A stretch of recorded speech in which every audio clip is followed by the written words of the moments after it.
Dug out these two vintage Jaws paperbacks because it's summertime, and it sort of inspired me to create a little episode here dealing with the Jaws phenomenon in the 70s and the effect it had on comic books. You've got the original Jaws book here by Peter Benchley. Even says on the cover there, now a spectacular motion picture from Universal. And then you've got the novelization of Jaws 2. Awesome artwork there. Those pictures of the shark are iconic to everyone at this point. Novelizations are pretty cool too, and we'll talk about this later on in some other episodes, in that they work with early versions of the script, and oftentimes it's interesting the way they flesh out some of the scenes or flesh out some of the characters, or even have sort of deleted scenes that never really make it to the final print of the film.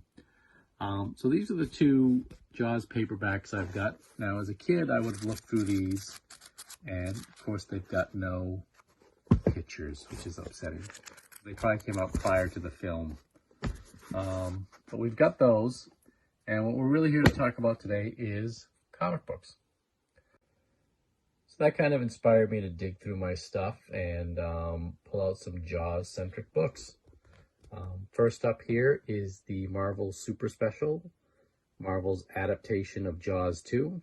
As you can see, it's in full Marvel color, based on characters from the smashed Universal movie.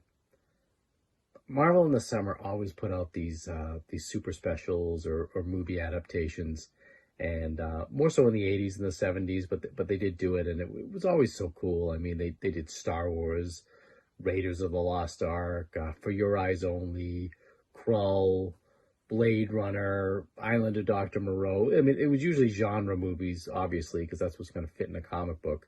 And I would pick those up all the time. I remember reading them. Some of them are great, and some of them not so great. I remember Star Wars, just loving it, and I read it before I saw the movie, and it didn't bother me. It didn't spoil the movie for me at all for some reason. Nowadays I'd never do that. But here we've got Jaws 2, and that cover is just terrifying. I mean, you got the iconic Jaws, and he's coming up, and he's about to swallow this lady whole. I mean, look at the look of fear in her eyes. And just, yeah, this is pretty creepy. So let's open it up and take a look inside a little bit here. See what we've got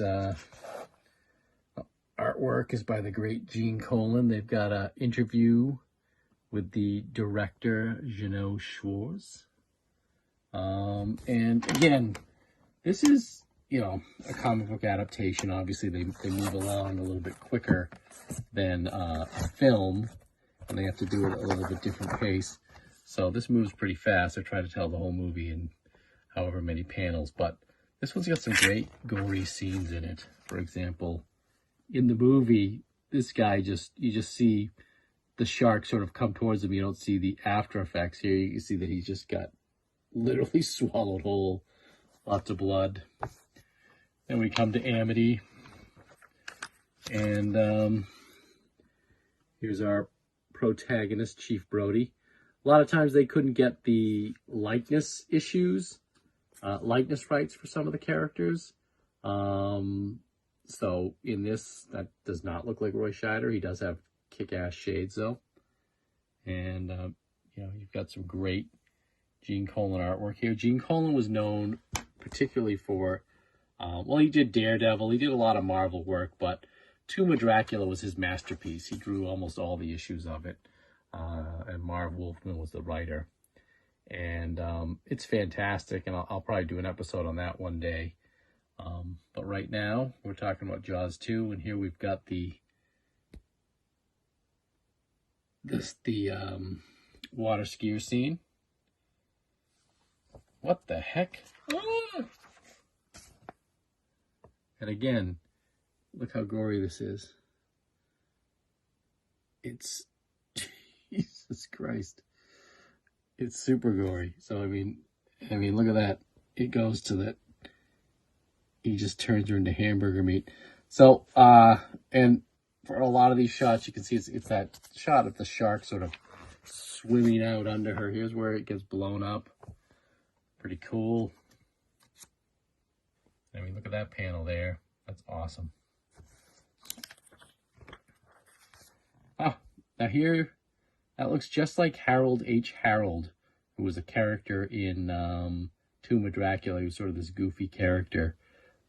Pretty popular. I mean, look at her. She's tying her bikini top back on because they've been making out in the dunes. So it's pretty racy. Now there, that does look like Roy Scheider there for some reason.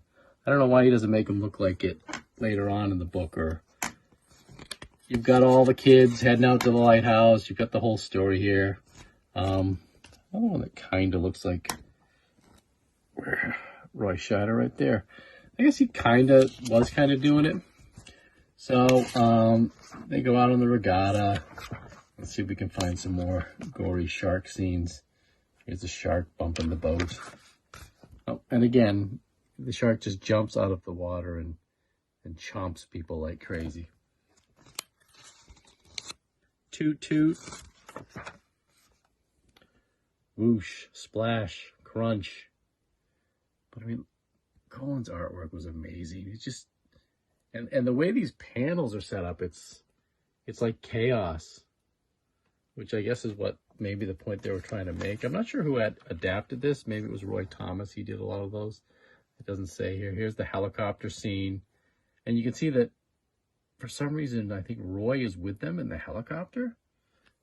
Or Chief Brody, because there's two guys in the helicopter. And in the movie, there's only one.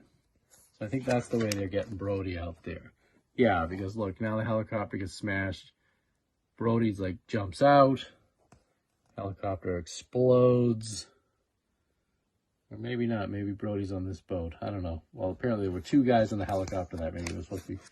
He just did it for more. Here comes the shark again. Wow, that's a pretty cool scene.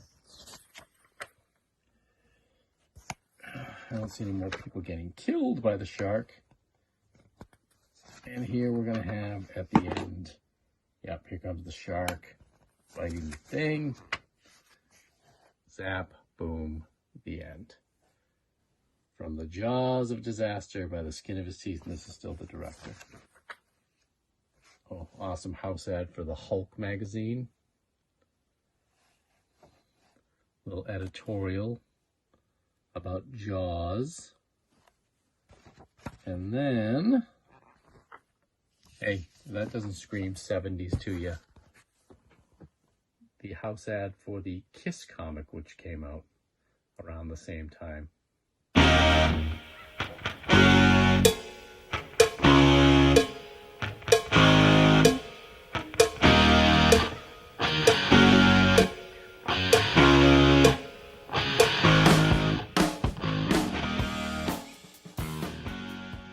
Next up is Mad Magazine.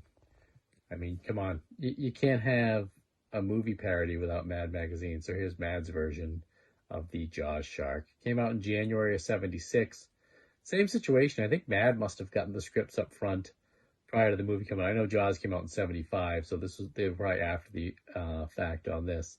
But, you know, it's funny that I learned about a lot of movies I learned about from reading the Mad adaptation of the film.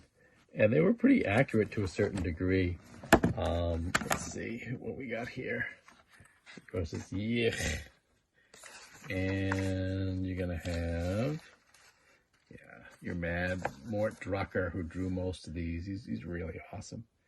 Now, he captured the look of the people in the film. There you've got Brody. Here you've got Richard Dreyfuss.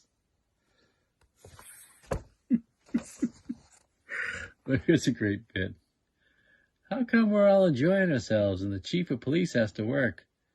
They say a mysterious thing is endangering the beach and he's protecting all of us. Must be tough looking through those glasses hours on end.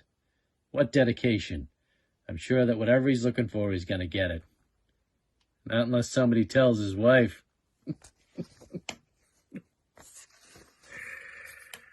Oh, you got Quint here. Pretty cool. I mean, I always love these Mad adaptations of everything. So that's the Mad version. And now we're gonna move on to let's see what we got next. All right, sticking with the magazine format, we've got Creepy 101, the Jaws of Death special issue. Now, again, a lot of the comic book companies didn't know that Jaws was going to be a hit. So after the movie came out, it was such a big hit, they started throwing sharks on their covers. Sharks are sharks. They're not copyrighted. And they would just throw in the word Jaws on the cover all the time. And gullible people or whatever would buy it thinking it was some type of Jaws tie-in or had to do with Jaws. Pretty smart. I mean, Jaws... I would have bought this as a kid. I mean, I love it now. Great cover by Richard Corbin. One of my favorite artists. I didn't like him so much as a kid, but growing up, I've learned to appreciate him, and now I just think he's fantastic. And look at that, Jaws of Death. Let's take a look inside this one. Like I said, Richard Corbin. This is Creepy. It was done by Warren Publications. They also did Famous Monsters, Eerie, Gamparella. So this actually only has 2 shark stories in it. I remember this one. They lured you in thinking you're getting an all shark issue, but then you get a couple of shark stories. You got some cool Corbin artwork here. I mean, they usually printed his stuff in color, but this one it looks like they went for black and white. And it's still really stunning in black and white. I mean, look at the detail that he put into his stuff. I mean, he was amazing. I'm guessing that the seagull like ate this lady's eyeball. I mean, that's pretty intense. So that's the Corbin one. Does the shark even show up on this thing? Oh yeah, so then there's the seagulls just eating his girlfriend's face. And he's still traveling around with her dead body on the raft, I guess. Yeah, and then he's fighting off sharks. And then he's trying to fight off the seagulls that are devouring his girlfriend. Great underwater shot there. He passes out. Back in the hospital, they're telling his tale, and he's, you know, it's easy does it now. Relax, sir. You're gonna be fine. What's that in his hands? Dear God, a heart, Chuck, a human heart. So he did save, like, that's all he could bring back of his wife or his girlfriend. And that's the end, obviously. And then you get this other one here. Similar story, I guess. It's like the same guy in bed thinking about stuff. Thinking about the sharks. And you get sort of a different shark story, or maybe more of how they got caught there. Different artist, different writer. That's a cool shark bit. But, then we're into sea monsters and, you know, H.P. Lovecraft style stuff here, it looks like. I think I know who this is. Is this who I think it is? I believe this is going to be... Oh, art by Alex Nino. He's great too. Bill Dubay did the story. A Boy and His Thing. That's awesome. Here's a color story, which I'm surprised was not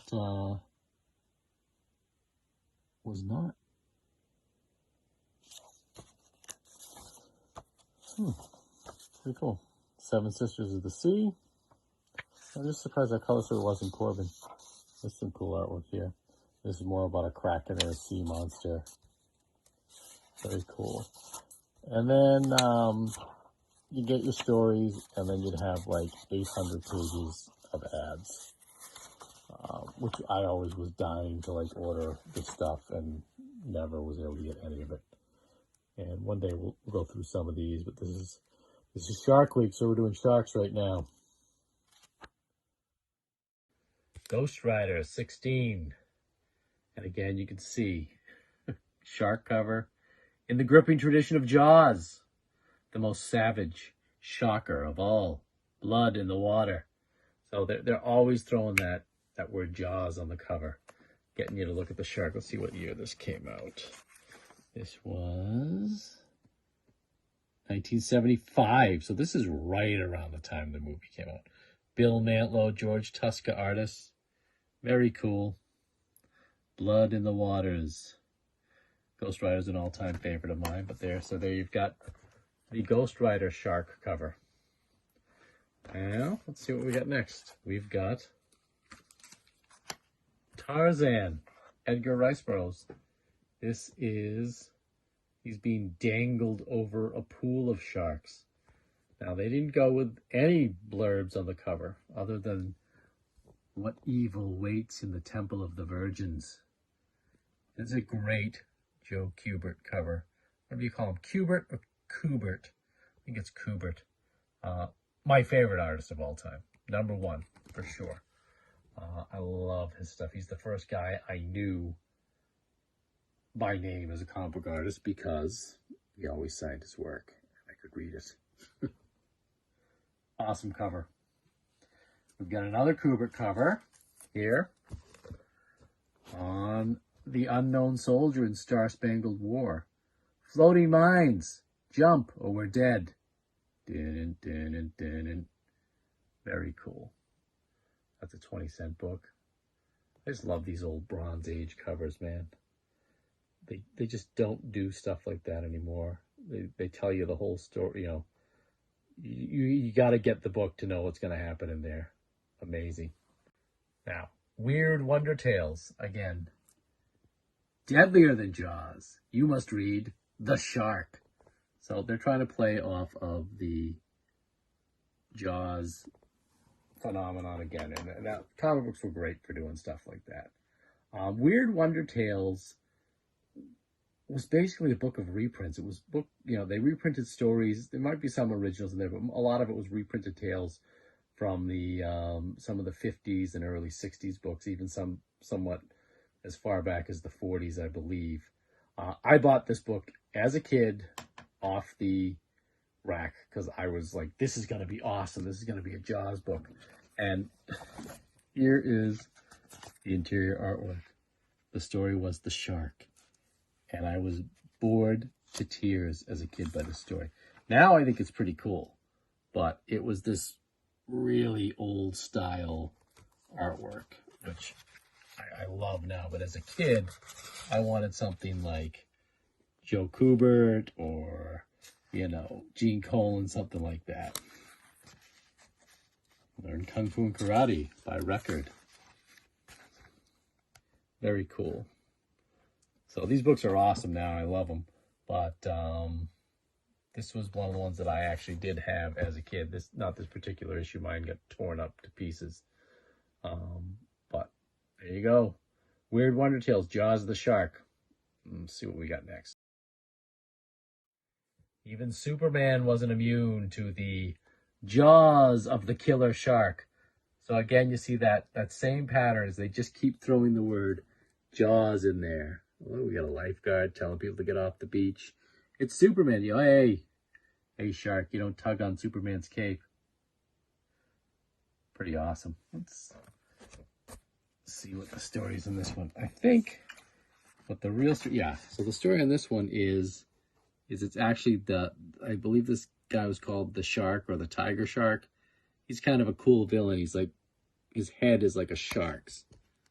And look at that. You know, you can't beat that 70s Superman. That's one of the best eras of Superman for me. It was really cool. And then there's this guy here who was in a lot of Superman books. They threw him in there in the 70s. And he's basically Popeye. But he shows up in a lot of Superman books, especially in the 70s. And it was just somebody doing a Popeye shtick. So that's pretty cool. Let's see if an actual shark shows up. I mean, I guess the killer shark, you know, controls sharks.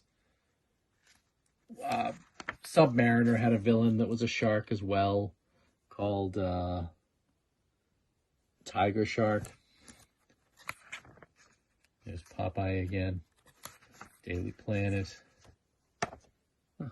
I guess the shark just shows up very briefly.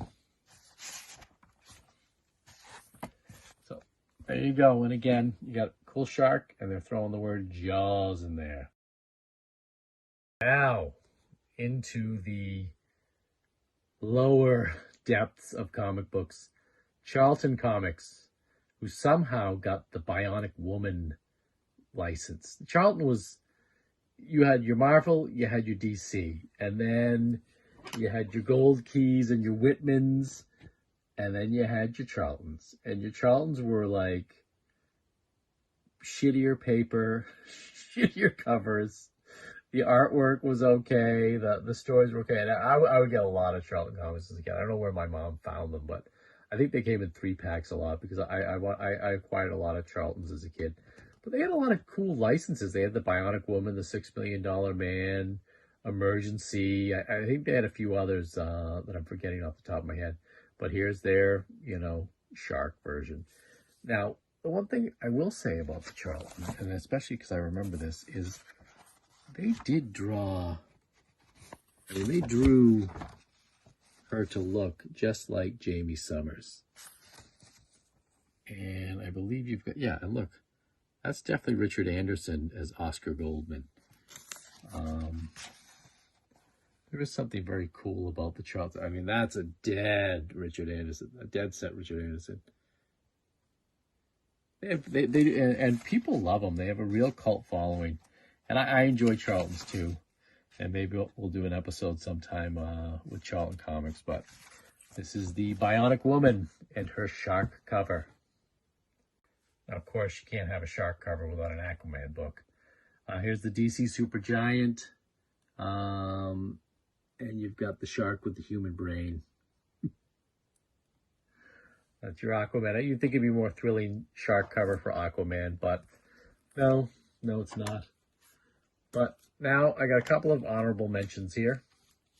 I've got a Commandy with a orca killer whale. This is a sort of a batshit series that I really enjoyed as a kid. He's the last boy on Earth, and basically everything else is, all the animals are alive. They can speak. They're sentient. They have societies and stuff like that. So this is a killer whale, and he's screaming at Commandy, "Die, bungling gnat! You cost me a victory." And I've got one more killer whale cover, and that is Man from Atlantis, Marvel's adaptation of the new sensational NBC television series.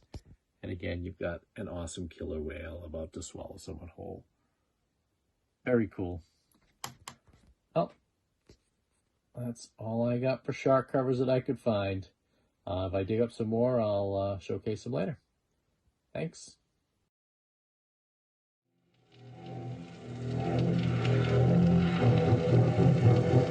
We are here on the beach where a giant shark has just eaten a girl swimmer. Well, Mr. Jaws, how was it? And what did she say when you grabbed her? Please, Mr. Please. I know sharks are stupid, but what did you think when you took that first bite? How sweet it is. Mr. Jaws, before you swim out to sea, have you anything else to say?